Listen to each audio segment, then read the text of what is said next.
good afternoon, good evening. Depending on whenever you are watching us from. This is another lecture politics on the street. You can subscribe to our channel, like our videos, share, comment for more political discussion. Yesterday, there were tension. Igbos in diaspora and Ekpa has also meeting a petition to the UK government for the immediate release of nnamdi Kanu. Now, I don't think the UK will come in and then the UK Commissioner acknowledge that petition.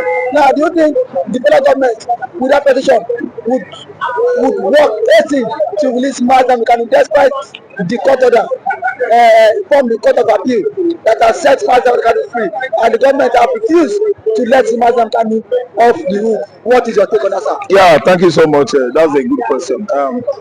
Written petition against federal government and submit it to UK. If you ask me, I would have at least liked it the other way. Igbos in diaspora petitioning United Kingdom government to release nnamdi Kanu. Why? Because nnamdi Kanu is having a dual citizenship of Nigeria and the UK. And you see this since inception of nnamdi Kanu's case. United Kingdom has been playing what? Aloof. They have been staying far, distancing themselves. They don't want to appear in person. I don't know what I understand. They don't want to send delegates to Nigeria embassy in the UK and send their envoy in Nigeria here to the courts to make sure that the judgment of the upper court, of the Supreme Court, is affirmed. But you see the role that UK is playing, we find out actually that United Kingdom at least constitutes 95% of nnamdi Kanu's incarceration. They are the cause, the reason why, yes, they constitute it. They are the people. They don't want Igbo to go. They don't want Biafra to go. If you know the kind of role British government played from 1967 to 1970, actually, you will know what I'm saying. They played ruthless colonial policy, very, very detrimental to the Igbos. The reason why that the Igbos were defeated during the war was because of the kind of ruthless policy played by British Labour government then from 1967 to 1970. It began to look like genocide, and the whole world actually know that Nigerian government, military clique under Gowon, they were committing what? Genocide, killing the Igbos in their large number. Actually, it was the largest bloodbath in African history. No tribe, no race was killed, maimed, and annihilated. The way Biafrans were killed in 1967, 1968, 69, and 1970. Africa was not enough. In 1970-71, Muhammad Buhari led a military clique that went to Asaba, called on a meeting with the military and all the men. In fact, all the Asaba, Opanamu, Axis, all the indigenes of those areas to come out and discuss or have an engagement with the military. Asaba people, they call out cultural music. Opanam people call out cultural music. They were entertaining Nigerian military. To welcome them. All of a sudden, under the command, under the watch of Muhammad Buhari, they started separating men from women. Separating men from women. Now we begin to ask, was this an engagement or is this going to be an election or selection sort of? Are they going to give these men post or the women? Why are they separating men from women? Before they opened fire, and in 1970, and disallowed the military clique after the actual war, disallowed 1,000 Asaba men, and that is what made most of the compound you go to Asaba today in Asaba, you won't meet any man there. In Asaba today, Oko, there's a place they call Oko in Asaba. Yes, you have only landlady there. They are landladies, no landlord, because all their husbands were sent to their early grave in 1970 after the war itself. 1970 there was a reconciliation agreement, reconstruction and the reintegration, and we found out that Nigeria since 1969 the aggression did not stop. 1970 the aggression was capped up by massacre of all Asaba men in their large number under the watch of Colonel Muhammad Buhari. See, let me tell you, British government knew all this, and they actually know that what nnamdi Kanu was agitating for is marginalization of the Igbos is too much. Igbos are not taking part in Nigerian political leadership. That's why nnamdi Kanu is suffering, going through the kind of hard times he goes through today. You think that petition is dead on arrival, as alleged that UK are also part of the comment incarceration of Madam Kanu. Bam, bam, bam, bam. At the moment, you hit the nail on the head with your sledgehammer. That petition by Igbo diaspora to UK is a dead on arrival. United Kingdom can never answer to it. Mark my word. Papa Achale and Mama Achale, when Mama Achale was alive, Mama Achale was at the helm of it to make sure that Biafra did not go. Now that Mama Achale is dead, Charlie himself will never allow it. Charlie cannot allow it. Charlie cannot attend to those Igbo petitioners because Britain is colonizing Nigeria for the second time. We are on the era of neo-colonialism. Britain is still in charge of Africa. Most of their colonies in Africa, I name them here: Egypt, Nigeria, Kenya, Zambia, Gambia, and so on and so forth. Even Ghana here. Ghana is no more again. Ghana is among the 10 countries, 10 states, 10 West African nations that will say not meet up with 2025. Nigeria is number 2, number 1 is Ethiopia, and so on and so forth. Britain has come again to recolonize us. We are on the era of recolonization, if you don't know. So if you are beckoning or believing on Britain to bring in the Kanu out of DSS facility, detention facility, Igbos are playing. They are not getting themselves because Britain cannot agree. The problem of Biafra today is United Kingdom, Great Britain. That's political. What you said is true. Now that brings me about to the petition of the old Boer Republic, the Yorubas, that was rejected yesterday. So now, what are the hopes? Now, do you think we should continue in this quagmire where people cannot have say, where some tribe have been marginalized, where Nigeria has become a company and enterprise for some persons? Yes, it's the Federal Republic of Nigeria PLC. Like this. Yes, Britain is behaving like that because Nigeria is a public liability company PLC. Federal Republic of Nigeria is a public liability company managed by the CEO. The head there is Chief Bola Ahmed Tinubu. He is the chief executive officer of the company called Nigeria. You can see what happened at Igbo's visit at number 10 Downing Street, the residence of British Prime Minister. Igbo went there and they disallowed him. They could not allow the petition to stand because Britain has come again to actually tell you that they are the colonial masters of Nigeria. Look at Igbo himself. Igbo is he as well read as nnamdikanu. This is a man who could not mutter English language. How do you think it's going to be easier for Igbo to penetrate the number 10 Downing Street, the residence of British Prime Minister? No, is it as he goes that day, as he goes any day, he's going with a spokesperson that will be interpreting to him. He has failed. Why? We needed somebody that is well read and educated someone who knows international law, like Mazin and the Kanu. He's the person that has what it takes to confront with the Great Britain. Because Great Britain, they are seeing us, the Igbos, as a threat. That if we go, they are not going to benefit what they are benefiting anymore from this contraption. It is a contraption. It is not a country. Nigeria is not a country, but a contraption. What about the pipeline that have laid? They have laid already from Atlantic Ocean to Mediterranean Sea. From Mediterranean Sea, they are heading to Great Britain. They are going to be using our gas, tapping our gas, whether we like it or not. Britain is saying here, we the Africans, we have a longer way to go. We should at least revisit the agreement of 1950s that brought about Dr. Zeke's resilience, Anthony Nahoro, and most of the elderly statesmen, colonialists, nationalists that fought fervently for Nigeria independence. We should revisit their books. We should know what they use as a tool or tools to fight the British. Sending Igbo to number 10 Downing Street is a big disappointment. Igbo is not an educated man. No, an educated man cannot go that job. He's smiling. No, I'm not doing that. Nnamdikanu read, there is time. Understand Igbo believe in juju. How can you carry gun through the air? You want to wear juju all over your body. You want to go meet Britain.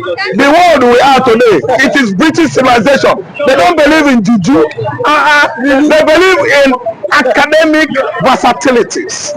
They believe in intellectual prowess, expertise. If you don't have anything here, you can visit number 10 Downing Street. Oga, they brought education to Nigeria. Igbo was speaking. They were like, what is this man saying? Igbo was just signaling some Yoruba persons that are well read to speak for him. When you somebody, they should replace him for another person, for Christ's sake. Thank you so Oga, no education matters. No worry. You get it. Before I go finish. Good morning to you, Mr. Abidu, and welcome to the politics on the street. The igbos in diaspora have written a petition to the UK government. Yes. For the incarceration of Cries, nnamdikanu. Yes. For over 4 years, for over 3 years plus in detention, and there was an appeal court judgment that has set nnamdikanu free. Yet the government are yet to obey that court ruling. What do you think UK will step into this issue, because the human rights is being violated in this whole court process? What is your take on that? Now I want to let us have a discussion. Yes, now there's fire. A fire is burning on a particular building. Now I want to quench the fire. Are you going to pour petrol on that building or water? So now good. So those guys that are sending something to the UK, like a fire is burning on the building and now pouring petrol on that building. Like I always tell people, it's a proverb. Don't accept a cloth from a naked man. Somebody is naked already. That give you a cloth. Take out. Wear this cloth. If that's naked and they give you a cloth, now wear this cloth. The question is, since you have a cloth, why are you naked? What's the question? It's as simple as that. If you have a cloth, I'm like this. Why am I naked? So that cloth should be able to serve in my own best interest first before I start to give somebody else. We are going to meet the UK. Now, how did they read history? Now, who gave in Nigeria, who gave another power over the Southerners? And we know that the more educated is a fact. That in Nigeria, the most educated and the most economically advanced region is the Southern region, is a fact. But then you now give power to the people of the North. What are you talking about? I don't know the British. You know, it's like Sunday they say, oh, Yoruba nation, in that 90% of the UK. How can you have persuade somebody that I don't understand? How can you? I don't even understand this problem. You are running from a dog. Oh, dog is pursuing you. You are now running. You did not see anywhere to run to. You now ran into the lion's den. It's as if I just simple. I'm giving just basic facts. Dog is pursuing you in my language. I can't let you. You now running. You don't see anywhere to escape to. You don't see lion's den. You don't run inside that. I'm safe here. In lion's den. And dog is pursuing you. That is the problem. UK will not help you. UK is happy, as in quote, happy the way Nigeria is now, in quote. I'm talking about Nigeria being one, but that is their plan. They always wanted Nigeria to be one. UK will not, okay, what do you want UK to do for you? This are just a simple question. What do you want UK to do for you? That's the question. What do you want them to do? Oh, this is how they go going to the UK for Yoruba nation. Yoruba what? Secession. You know, so now listen. First things first. Before I go to nnamdikanu, let me tell you about Yoruba nation. Yorubas are part and parcel of Nigeria. It's a fact. Yorubas are not marginalized. Yorubas are not like the Igbo people. It's a fact. You have been president under Buhari. Pastor became a super minister. Pastor was like in quotes, like a prime minister under a past president.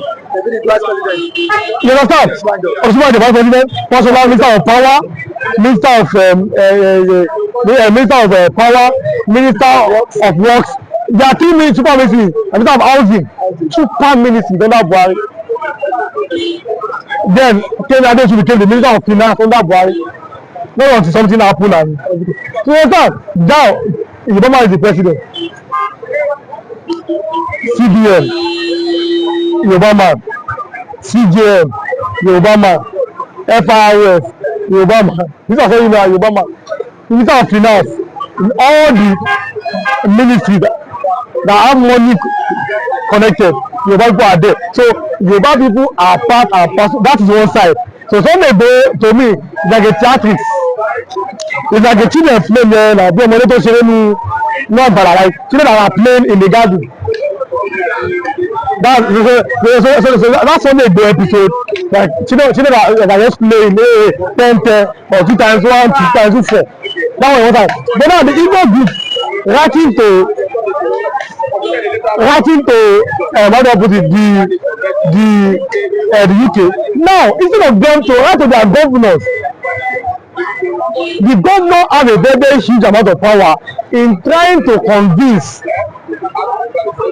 President Tinubu to find a political solution to the issue of nnamdi. That's my opinion.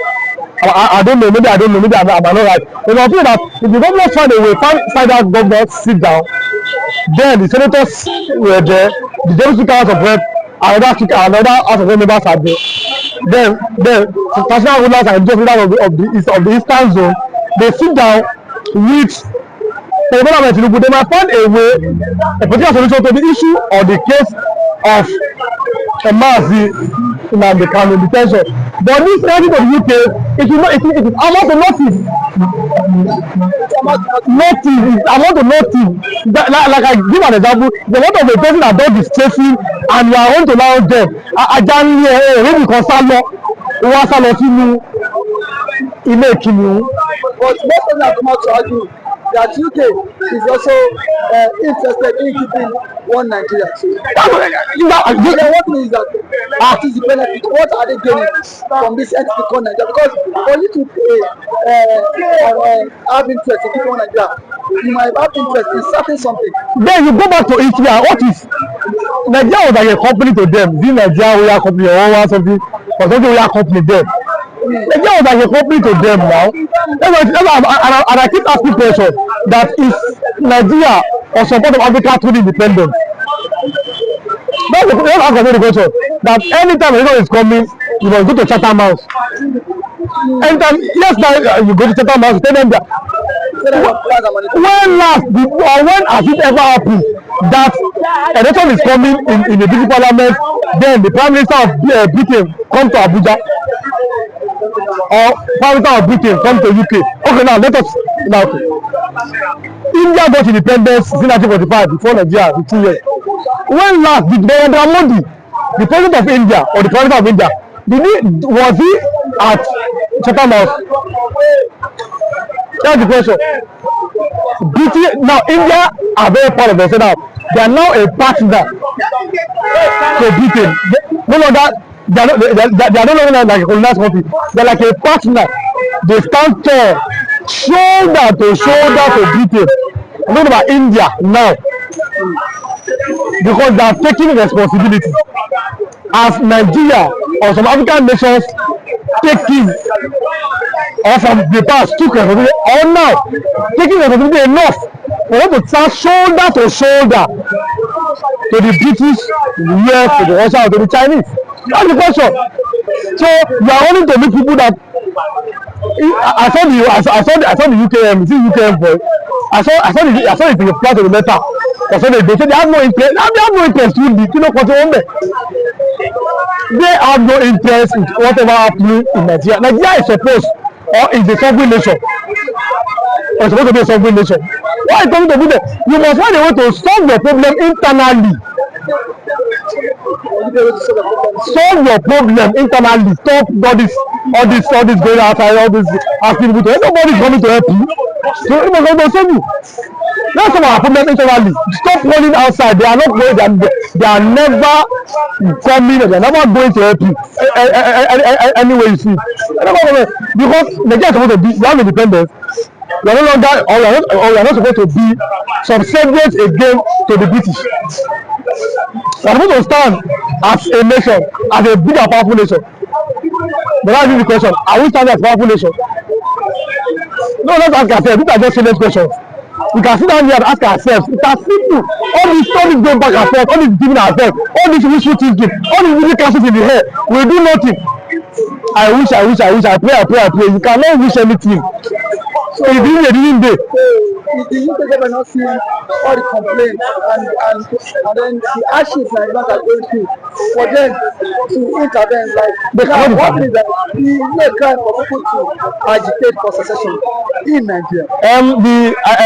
The last time I see Nigeria constitution, I don't think, or maybe I don't have the update now, that I don't think it's part of the Nigeria constitution. But then you have then I don't know, they have to agitate. Maybe you have the right to agitate, maybe peacefully or those otherwise.